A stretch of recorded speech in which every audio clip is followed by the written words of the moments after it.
Bonjour, cours du 13-01-2021, partie 1, avec la correction des exercices 30, 49 et 51, pages 390, 393 à faire pour aujourd'hui.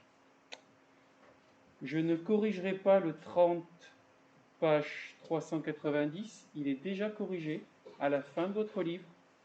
Et en plus, c'est un exercice très proche de l'exercice du cours que nous avons fait, d'accord, la semaine dernière. Donc je ne vais pas le corriger, je réponds aux questions éventuelles s'il y en a, mais je ne vais pas le corriger. Je vais donc directement commencer par le 49, page 393.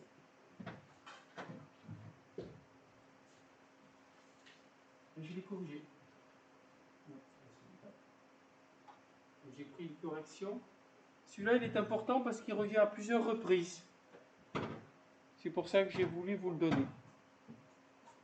Le 49, page.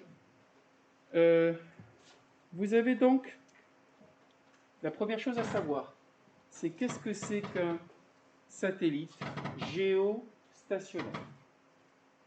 C'est un satellite, notez-le, je vous le dicte, c'est un satellite, je vous laisse le noter,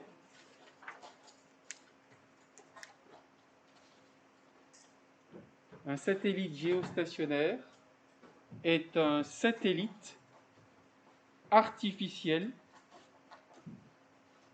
qui est immobile dans le référentiel terrestre.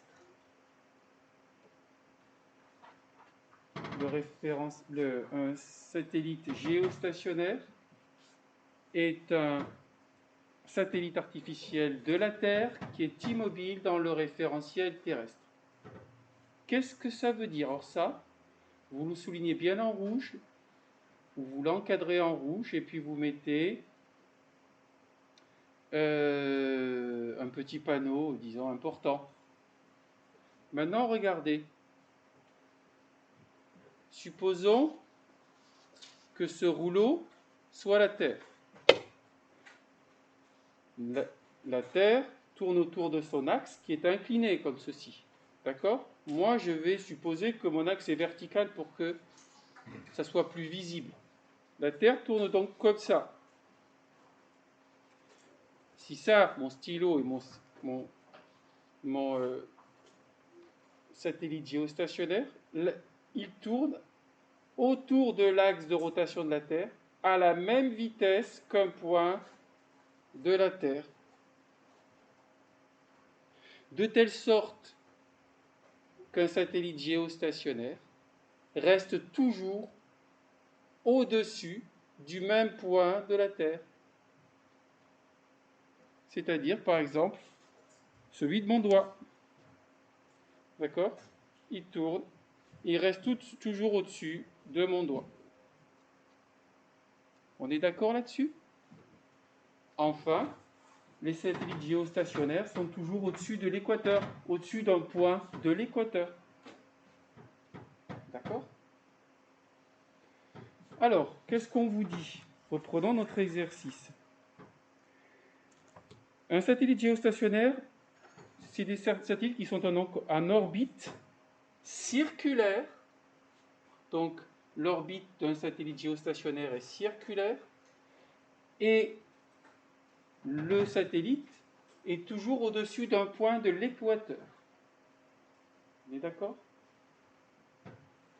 Donc voici ici l'équateur que je mets en pointillé de ma Terre. Pardon.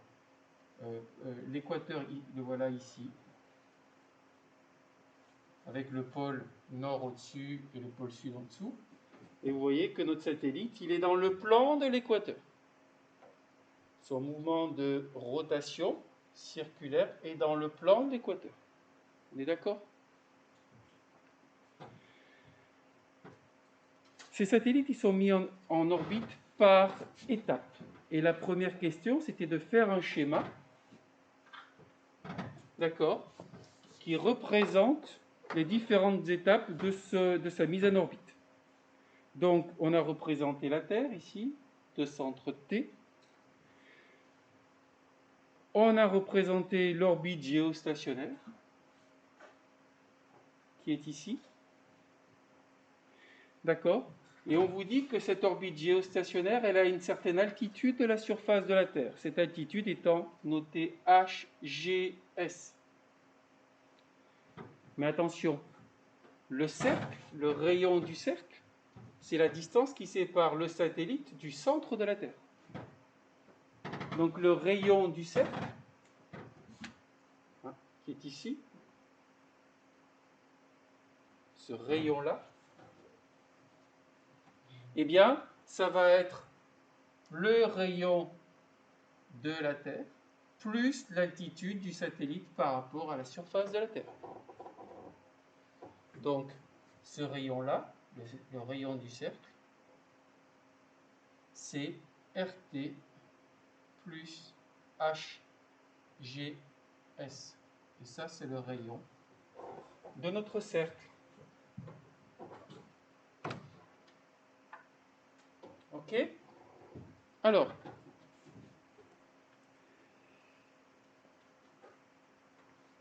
on vous dit quoi? Une possibilité pour amener ce satellite en position géostationnaire, c'est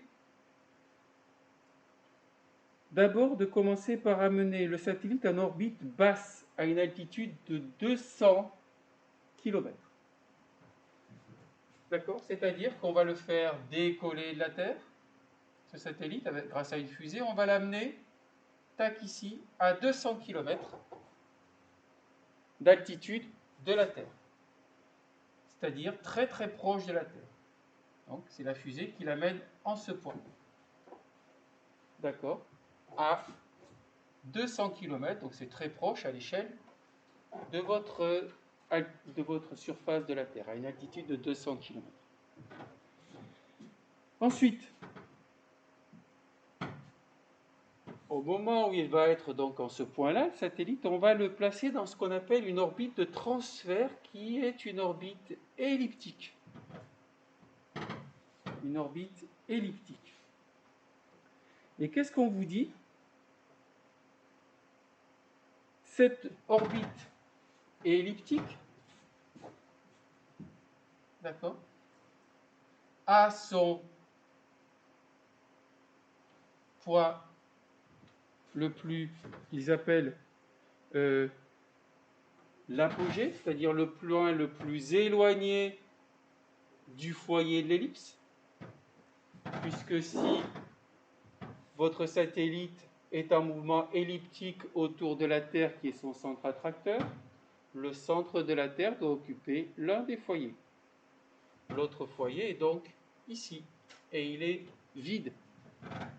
D'accord? Le centre de l'ellipse est ici. Voilà le centre de l'ellipse. Et le demi-grand axe de mon ellipse de transfert, c'est ça. D'accord? Ça, c'est les deux foyers. Et ça, c'est le centre de l'ellipse. D'accord avec ça? Donc, qu'est-ce qu'on fait? Je récapitule. Avec une fusée, on amène notre satellite à 200 km d'altitude de la surface de la Terre. Et là, par une poussée, on va le mettre en orbite de transfert elliptique autour de la Terre.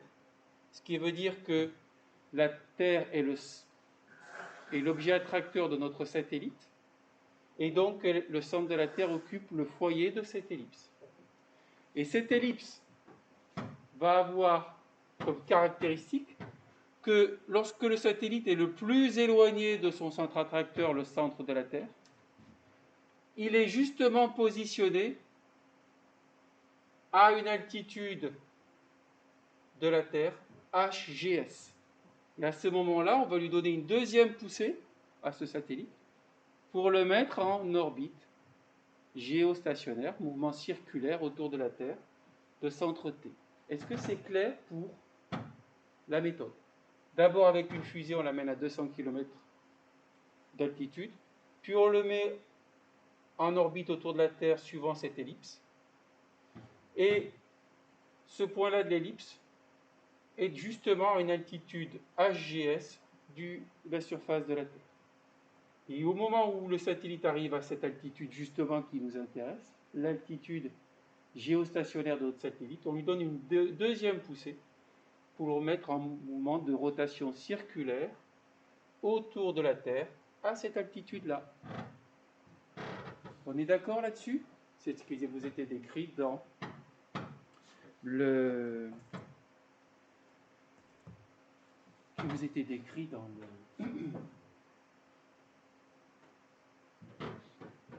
dans l'exercice. Maintenant, deuxième question. Est-ce qu'il y a des questions là-dessus? C'est bon? C'est clair pour tout le monde? Oui? Deuxième question, il fallait calculer le demi-grand axe de notre orbite elliptique de transfert. D'accord? Alors, eh bien, ça c'est notre demi-grand axe. Vous êtes d'accord? Notre grand axe complet, c'est ça. Là, ici, vous avez encore A. Vous êtes d'accord? 2A, si je compte. Ça va donc de P à A. Vous êtes d'accord? Or, je compte. Pour aller de P à A, j'ai déjà mon orbite basse qui est à 200 km de la surface de la Terre. H bas. Puis, là, je suis d'ici à ici, j'ai le rayon de la Terre, et d'ici à ici, j'ai le rayon de la Terre. On est d'accord? Donc 2 fois le rayon de la Terre. Et puis, de la surface de la Terre à A, j'ai HGS.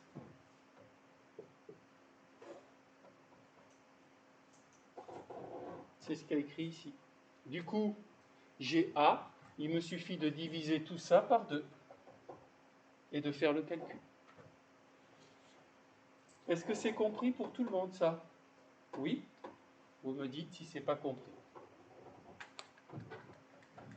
Troisième question, qui est ici. Un satellite géostationnaire a une période de révolution T-SID de 86 164 secondes. D'accord? C'est la période de révolution de notre satellite géostationnaire sur son orbite géostationnaire. À l'aide de la troisième loi de Kepler, déterminer la période de transfert de révolution du satellite sur son orbite. C'est-à-dire, connaissant la durée que met notre satellite géostationnaire pour parcourir cette orbite géostationnaire, calculer la période de révolution de notre satellite sur cette ellipse. Quel temps met notre satellite pour faire un tour complet de l'ellipse? On est d'accord là-dessus? Qu'est-ce que nous dit la troisième loi de Kepler? Elle nous dit que si le centre attracteur d'un satellite est le même quel que soit le satellite considéré, eh bien le rapport T carré sur A cube est toujours le même. D'accord? Ce qui veut dire que mon satellite gravite autour de la Terre suivant cette ellipse de transfert ou suivant cette orbite circulaire géostationnaire, le rapport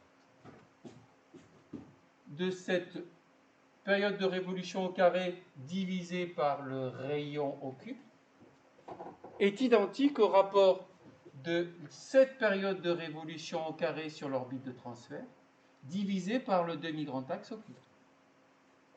Le satellite est toujours en mouvement de révolution autour du même centre attracteur, la Terre.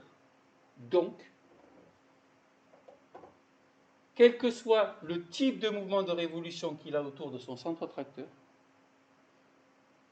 le carré de la période divisé par le cube du demi-grand axe sera le même pour les deux types de mouvements, circulaire ou elliptique de transfert. Ce qui veut dire que T SID, c'était T transfert je crois, T trans sur A cube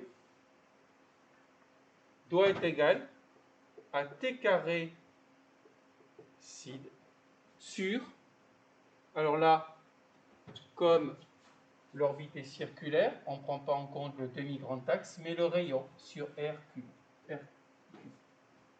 Est-ce qu'on est d'accord? Ça revient, comme on l'avait vu, toutes les planètes du système solaire ont un rapport T carré sur A cube identique, bien que leur période de révolution et leur demi-grand axe soient différents. Le satellite, qui l'orbite suivant cette ellipse ou suivant ce cercle, a un rapport T carré sur A cube identique, bien que la période de révolution sur ce cercle soit différente de la période de révolution sur cette orbite de transfert, et que le demi-grand axe soit différent suivant le type de trajectoire suivi. On est d'accord? Du coup, on a mis ça. T transfert, c'est ce qu'on cherche. A cube, on le connaît, on vient de calculer, A, on vient de calculer ici, est égal à donc T SID au carré, on nous le donne dans l'énoncé, et R, c'est grand RT plus HGC. C'est ce qu'on a dit, c'est le rayon du cercle. Tout ça au cube. Si vous vous sentez à l'aise, vous faites tourner l'équation avec la formule littérale. Si vous ne vous sentez pas à l'aise, vous remplacez RT, HG, T SID par leur valeur et vous faites le calcul de ça. Puis vous remplacez A par sa valeur, vous en prenez le cube et vous remplacez A cube par sa valeur. Et donc après, T trans se trouve assez facilement. On est d'accord là-dessus? Et on trouve 3,79 10 puissance 4 secondes.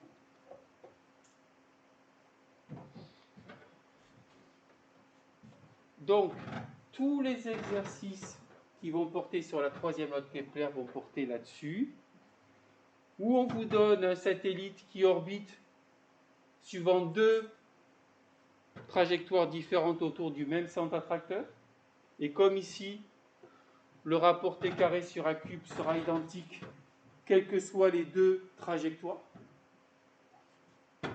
Ou alors vous avez deux satellites différents. Pour l'un, vous connaissez la période de révolution et le demi-grand axe, et pour l'autre, par exemple, vous connaissez soit le demi-grand axe, soit la période de révolution. Comme ces deux satellites gravitent autour du même centre attracteur, leur rapport T carré sur A cube est identique. Du coup, si vous connaissez trois de ces valeurs, vous en déduisez la quatrième. Ok? J'aurai à ce propos un petit exercice à vous proposer que je ne corrigerai pas et qui est le 36 et qui est tout simple. Numéro 36, page 390,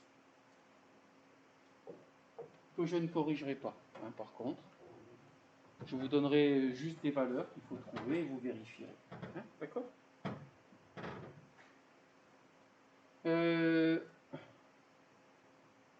Petit d.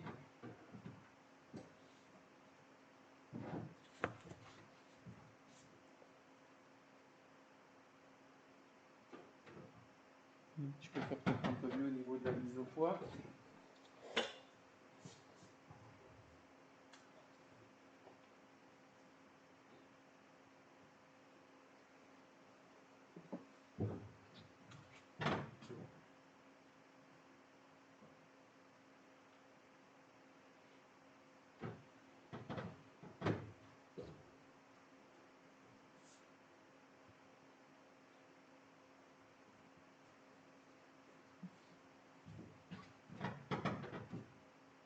c'est beaucoup mieux.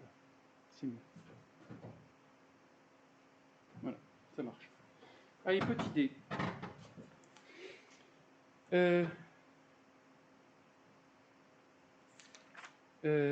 Déterminer la durée minimale passée par le satellite sur son orbite de transfert. Alors, la durée minimale, s'il est mis en orbite à 200 km d'altitude sur son orbite de transfert en P, la durée minimale qu'il passe sur son orbite de transfert, c'est pour aller de P à A. Puis dès qu'il est en A, on le met en orbite sur son orbite géostationnaire. Donc, le temps minimal qu'il va passer pour aller sur son orbite de transfert, c'est le temps qu'il met pour aller de P à A, soit une demi-révolution, une demi-période, c'est-à-dire T cid, le T transfert sur 2. T transfert sur 2. Donc on divise cette valeur par 2. Je vais relever le document et on va répondre à la dernière question.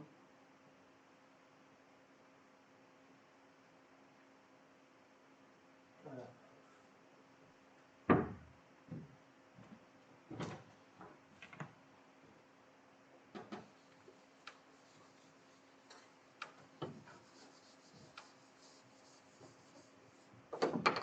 Dernière question.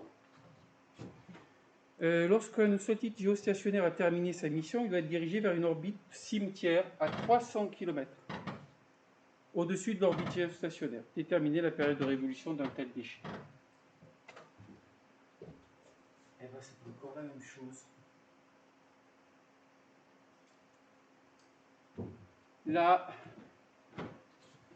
il est à combien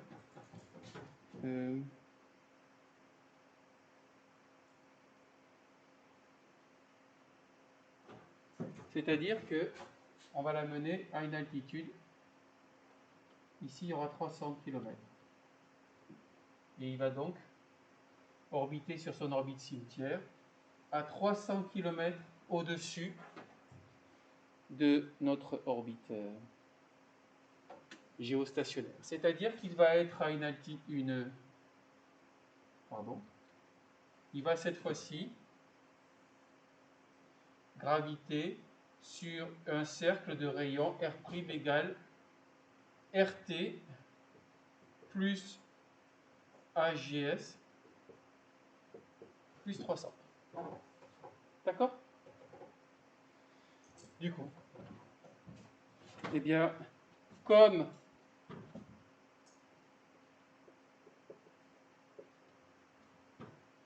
pour ces deux orbites, le carré de la période divisé par le rayon cube doit être identique, T carré cid sur R cube, d'accord, qui correspond à l'orbite géostationnaire, doit être égal à T carré, il l'appelle comment, cimetière. Je l'ai appelé comment, cimetière, je crois.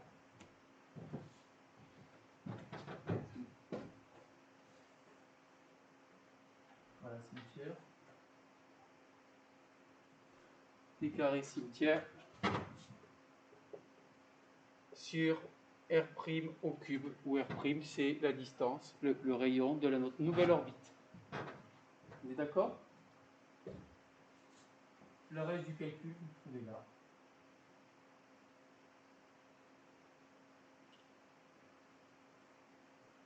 Je vais effacer ça maintenant.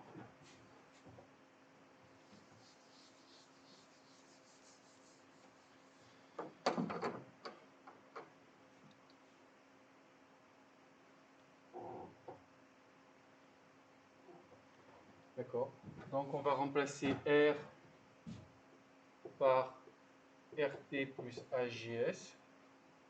Et R', c'est RT plus AGS plus 300 fois 10 puissance 3 mètres.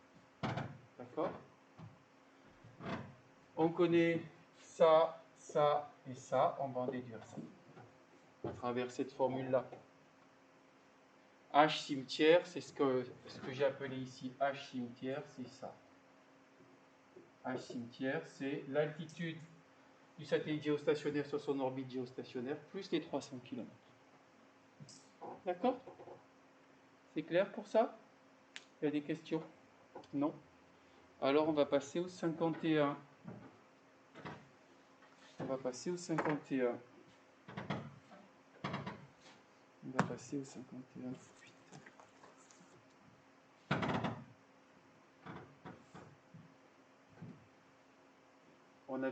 Vous aviez d'ailleurs déjà commencé à le faire. Donc on va aller beaucoup plus vite. Mais je voulais insister bien. Est-ce que celui-là est bien compris? Oui, pas de problème. Il faut le revoir. Hein.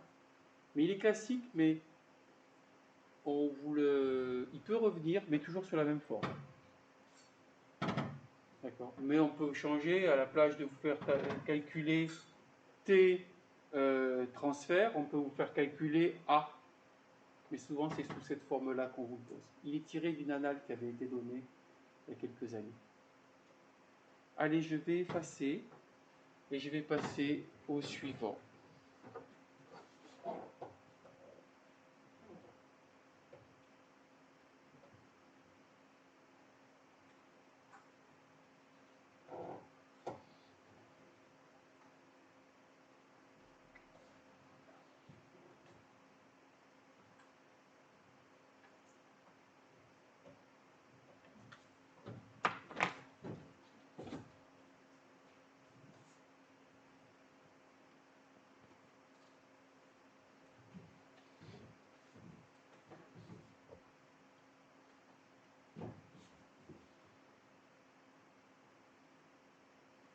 Merci.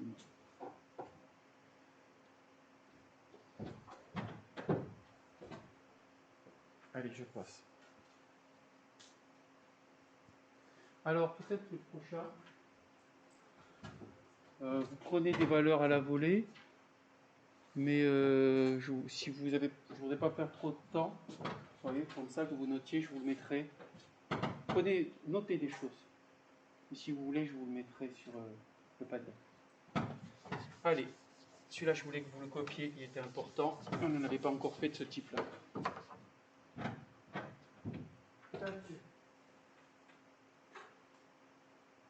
Voilà.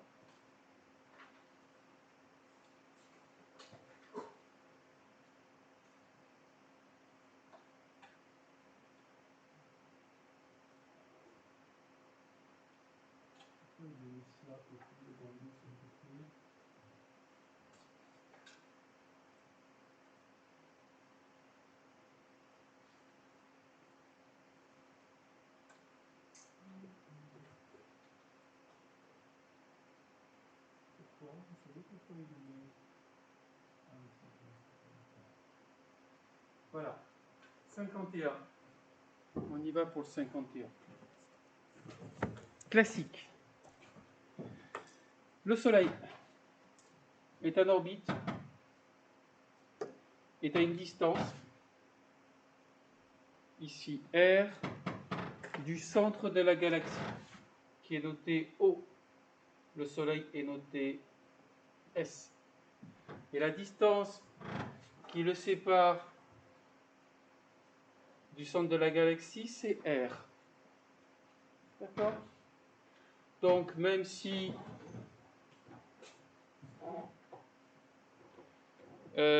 là, il n'était pas vraiment nécessaire de le faire parce que tout vous était donné, j'ai quand même refait la petite méthodologie. Le système étudié, c'est le Soleil. On vous dit que le référentiel a son centre, a son origine au centre de la galaxie. J'appelle ça un référentiel galaxocentrique, héliocentrique, centre du Soleil, galaxocentrique, centre de la galaxie. Et on vous dit qu'il est supposé galiléen. Donc vous savez que vous allez pouvoir appliquer vos lois de Newton puisqu'il est supposé galiléen. Et on vous demande de faire un petit schéma où vous mettez, alors j'ai enrichi le schéma complètement sur la totalité de l'exercice. Mais au départ, on vous demande de mettre le centre de la galaxie, le Soleil, de représenter les deux axes de votre référentiel, avec l'origine au centre de la galaxie, et de représenter la force d'attraction qui exerce le centre de la galaxie sur le Soleil. C'est donc une force d'attraction gravitationnelle qui est portée par la droite OS, qui a cette force, son origine en S, et qui est dirigée vers O, comme je l'ai représenté. Et on vous propose un petit vecteur unitaire, petit u, qui est collinaire de même sens au vecteur OS, comme ceci. Donc mon vecteur petit u, le voilà. Il a la même direction et le même sens que le vecteur OS. Donc il est dirigé comme ceci. Évidemment, il a comme norme 1. C'est pour ça qu'on l'appelle vecteur unitaire. Et première question. Donc là, on vous a demandé de faire un schéma. Le voilà le schéma.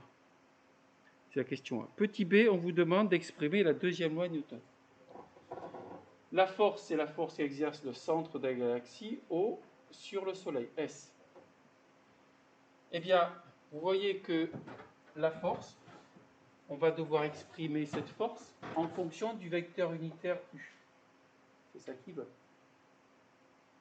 Et vous voyez que cette force et ce vecteur unitaire, ils sont en sens contraire. D'accord? Donc la force F est opposée à U. Donc je vais mettre un signe moins ici pour dire que cette force, elle est opposée à U. C'est moins U. Ensuite, eh ben, pour la norme, c'est égal à G, le constante universelle de gravitation, fois la masse du Soleil, fois la masse de la galaxie, divisé par la distance qui sépare le centre de la galaxie et le centre du Soleil. Voilà donc la formule de la force. D'accord? Donc c'était mon troisième point. Il fallait que j'énonce à quoi était égale ma force.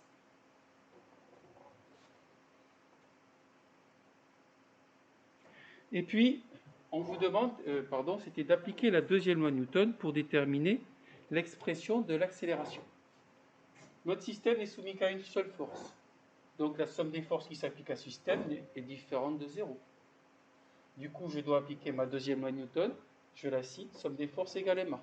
Puis je l'applique en respectant les notations d'énoncé. La force qui s'applique, c'est F de O sur S. C'est égal à la masse du système qu'on étudie, le Soleil, fois son accélération qu'on note à S dans l'énoncé. Du coup, je remplace ma force par son expression qui est là, et je trouve ceci. Je n'ai plus qu'à simplifier par la masse du Soleil, et j'obtiens l'expression de mon accélération qui est ici. D'accord? Ensuite, rappelez l'expression de l'accélération du Soleil dans le repère de Fresnel et représenter ses vecteurs. J'ai une question qui était avant, que j'ai oubliée. Justifier que le mouvement du Soleil peut être considéré comme circulaire. Comme la distance centre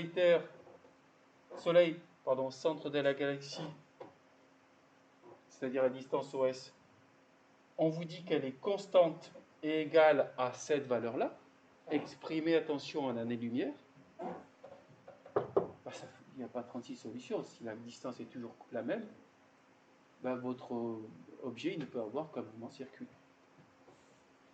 Donc, j'ai tracé mon cercle à la distance R du centre de ma galaxie et j'ai représenté mes deux vecteurs unitaires. Le vecteur unitaire tangent, porté par l'axe tangent au cercle au point où se trouve le Soleil, et le vecteur unitaire UN, porté par l'axe, il y a une erreur là, c'est N, porté par l'axe normal à l'axe tangent et dirigé vers O. D'accord? On écrit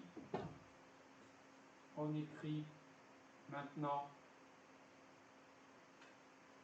l'expression de l'accélération dans mon repère de Freinet. Je sais que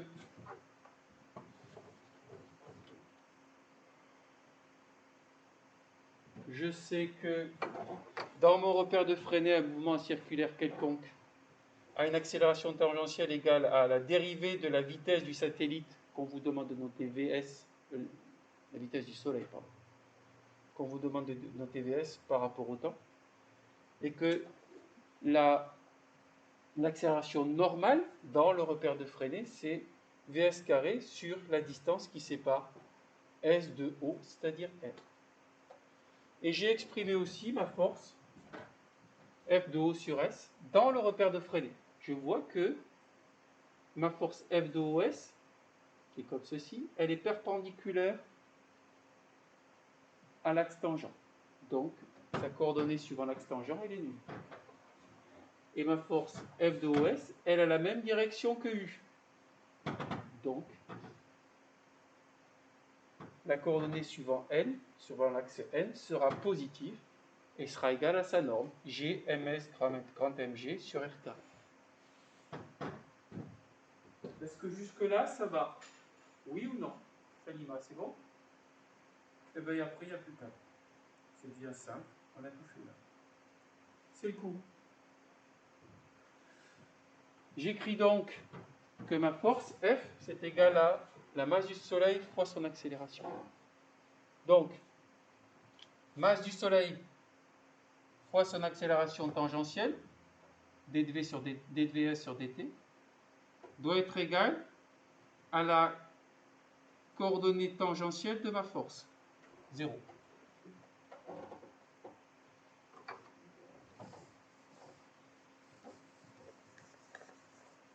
Deuxième chose, ma coordonnée, la masse du Soleil fois ma coordonnée normale de mon accélération, ds carré sur r, doit être égale à ma coordonnée normale de force, Gms mg sur r carré. Les ms s'éliminent, le r s'élimine avec le carré qui est là. Je trouve donc dvs sur dt égale 0, première équation, et v carré sur vs carré égale gmg sur r, deuxième équation. Oui? Ça sera sur le Padlet. D'accord? Je vous le remettrai un peu, mais d'accord? On vous demandait de montrer que le mouvement est uniforme et calculer sa vitesse en fonction de g, mg et r. Si d de vs sur dt est nul, ça veut dire que la vitesse v de s est constante, puisque sa dérivée est nulle. Je viens de montrer que le mouvement est uniforme. Mouvement uniforme. D'accord? Vous le notez. Bien. Et puis, calculer v de s. Gv carré égale gmg sur r. Il suffit que je prenne la racine pour trouver vs. Voilà vs. D'accord?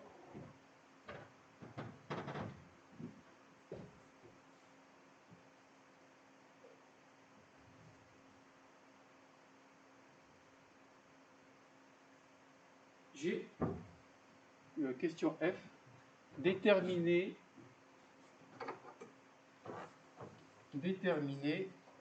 la période du Soleil. S décrit un cercle qui a une circonférence égale à 2πr, puisque le cercle qu'il décrit est à une distance, un rayon qui est égal à r. Donc la circonférence de ce cercle, c'est 2πr. Et il parcourt ce cercle de circonférence 2πr en une période de révolution. C'est justement celle qu'on cherche. D'accord? Donc, comme on vient de démontrer ici que ma vitesse était constante, vitesse moyenne et vitesse instantanée sont identiques. Donc VS, c'est égal à la circonférence du cercle qu'il parcourt divisé par la période, le temps qu'il met pour faire un tour. T, la période. Mais c'est aussi égal à la valeur de l'expression de la vitesse que j'ai trouvée juste au-dessus. J'ai plus qu'à élever tous les deux membres de chaque côté du signe égal au carré. Ça nous fait donc 4 pi carré r carré sur t carré égale g mg sur r. J'ai tout élevé au carré. Ensuite, je fais mon petit produit en croix comme ça. Le produit sur cette diagonale égale le produit sur cette diagonale. Ça nous fait 4 pi carré 4 pi carré r carré fois r, ça fait r cube, égale t carré facteur de g fois mg. Du coup, en envoyant mg, g facteur de mg de l'autre côté, je trouve t carré égale 4 pi carré r cube sur g mg. Et là, j'ai plus qu'à en prendre la racine, et puis je sors 4 pi carré de la racine, puisque 4 pi carré, ça fait 2 pi. D'accord? Est-ce qu'il y a des questions là-dessus? Non, c'est bon? C'est court, hein? Vous voyez que j'ai fait exactement le cours, avec des notations différentes, et puis avec un contexte différent. Et c'est le cours. Allez, on remonte. Et il nous manque, je fais les questions 2. Alors, la grande chose. Une année-lumière, ça fait combien de mètres? Puisqu'une année-lumière n'est pas une durée, c'est une distance. Et une année galactique, c'est-à-dire le temps que met une année galactique, c'est le temps que met le Soleil pour faire un tour de la galaxie, du centre de la galaxie. C'est ce qu'on appelle l'année galactique. L'année terrestre, c'est le temps que met la Terre pour faire un tour du Soleil, qui n'est pas la même que l'année martienne, qui sera un peu plus grande, puisque Mars met un peu plus de temps pour faire le tour du Soleil. Donc ici, on prend en compte l'année galactique. Alors, R est exprimé en années-lumière, c'est-à-dire 3, non, tac, je me trompe, 2,7 fois 10 puissance 4 en année-lumière. Ça, c'est une année-lumière. C'est l'année lumière. J'ai écrit ici. En une seconde. La lumière, elle parcourt combien? Quelle distance? 3 fois 10 puissance 8 mètres. 2,7 fois 10 puissance 4 années-lumière, c'est la distance que parcourt la lumière en 2,7 fois 10 puissance 4 années. D'accord? Et nous, on sait la distance que parcourt la lumière en une seconde. Donc je vais calculer 2,7 fois 10 puissance 4 années, ça me fait combien de secondes? Donc 2,7 fois 10 puissance 4 années, si je multiplie par 365,25, qui est le nombre de jours dans une année, je vais trouver ici la durée en jours. 2,7 fois 10 puissance 4 années, c'est égal à 2,7 fois 10 puissance 4 fois 365,25 jours. Et comme dans un jour, j'ai 24 heures, si je multiplie par 24, j'aurai ma durée en heures. Et si je multiplie par 3600, qui est le nombre de secondes dans une heure, j'aurai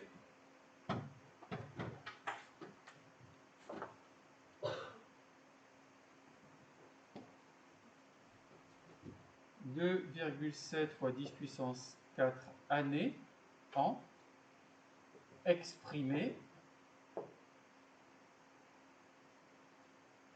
en secondes. Et comme je sais qu'en une seconde, la lumière parcourt cette distance-là, si je multiplie cette durée par 3 10 puissance 8, j'ai la distance que parcourt la lumière pour aller du Soleil jusqu'au centre de la galaxie. C'est-à-dire la distance qui sépare le Soleil du centre de la galaxie. 2,6 fois 10 puissance 20 mètres.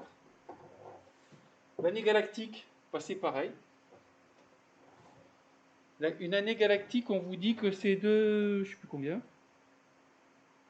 250 millions d'années terrestres. 250 millions d'années terrestres, c'est 250 fois 10 puissance 6 années. Et puis je multiplie par l'expression d'une année exprimée en secondes. 365,25 fois 24 fois 3600, et je trouve ça.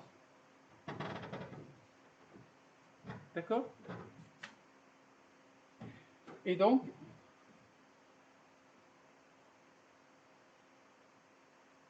eh bien, j'ai oublié de faire le calcul. J'ai fait ça hier, et bien, il vous suffit de remplacer ces deux. Voilà. Non, c'est bon. C'est bon. Non, c'est bon. Non, c'est bon, j'ai calculé T, l'année galactique ici. Ça va.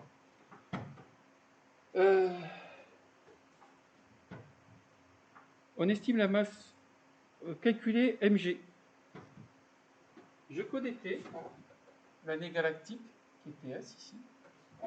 J'aurais dû mettre TS. TS. Vous voyez, je n'ai pas bien respecté.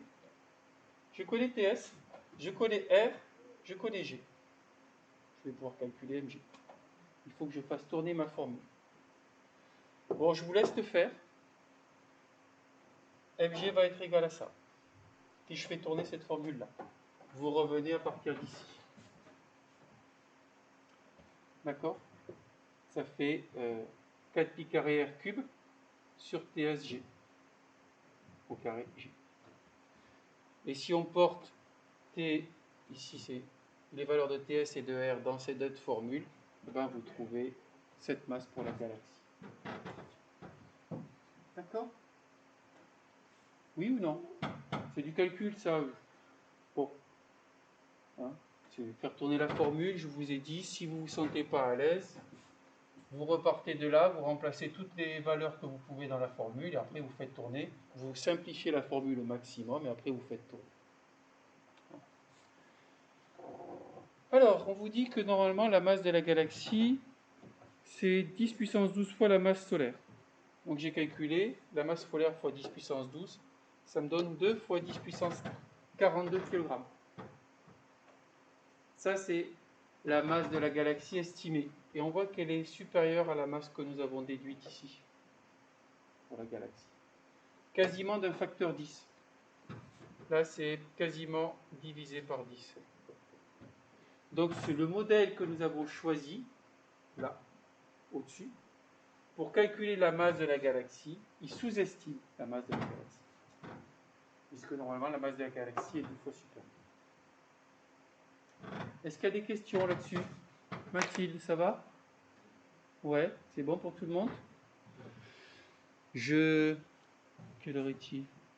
On a encore le temps. On va passer sur la chimie avec le 34. Je pensais en faire plus. Ah, tac, le 34.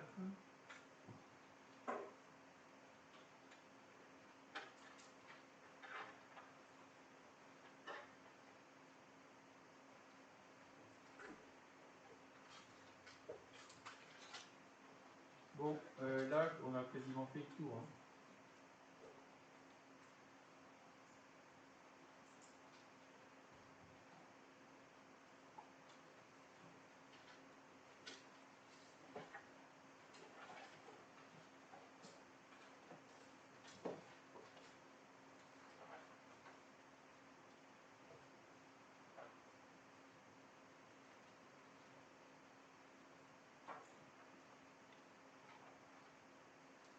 Pourriez nous dire c'est le 34 page combien? Pardon?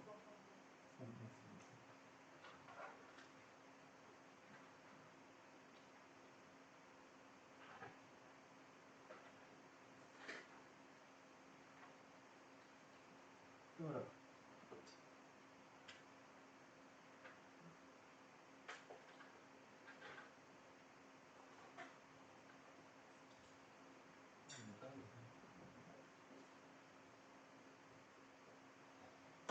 Voilà le numéro 34, page 134, exercice de chimie que vous aviez à faire pour aujourd'hui.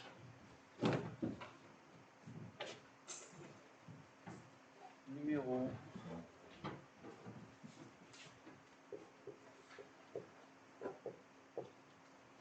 Voilà une réaction qui s'écrit simplement un réactif.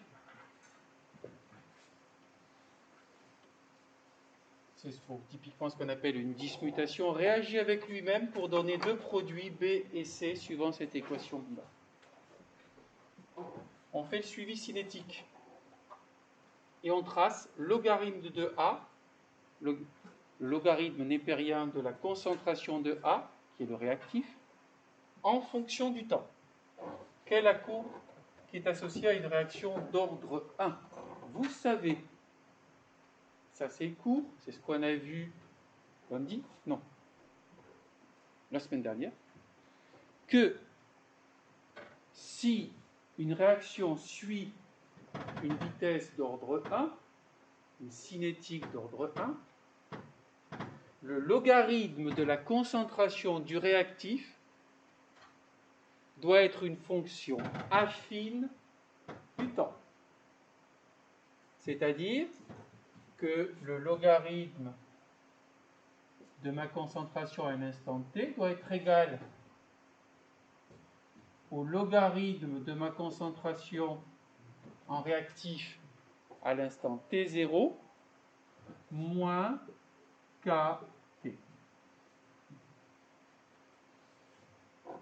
D'accord? Ça, c'est le cours qui nous le dit. Donc, qu'est-ce qu'on vous dit dans le cours, dans la partie réaction vitesse d'ordre 1? On vous dit, si vous voulez savoir si une réaction a une cinétique d'ordre 1, qu'est-ce que vous faites? Vous prenez les valeurs de concentration de réactifs étudiées en fonction du temps et vous en prenez le logarithme.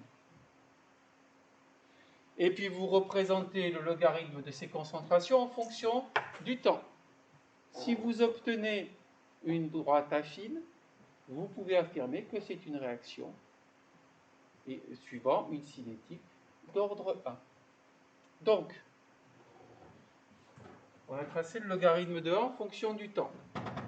Est-ce que la une peut être la courbe qui convient? Ben non, parce que vous voyez que ce n'est pas une droite affine, c'est une courbe. Donc, la courbe 1 est à rejeter. Ensuite, vous avez pour la courbe 3 et 2 des droites affines. Donc, a priori, les deux conviennent. Mais vous savez que A, c'est quoi? A, c'est un réactif. Donc, sa concentration au cours du temps, qu'est-ce qu'elle fait? Oui, elle diminue au cours du temps.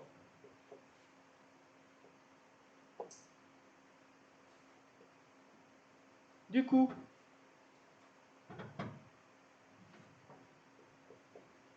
si la concentration diminue au cours du temps, le logarithme de la concentration, il diminue ou il augmente? Oui, il diminue aussi. Donc, je dois avoir une courbe qui me représente que le logarithme de la concentration A diminue au cours du temps. La courbe 2 montrant que le logarithme de A augmente avec au cours du temps est à rejeter. C'est donc la courbe 3 qui est à sélectionner. D'accord? Fin de la partie 1 du cours du 13-01-2021. On se retrouve pour la partie 2 dans quelques instants. Merci.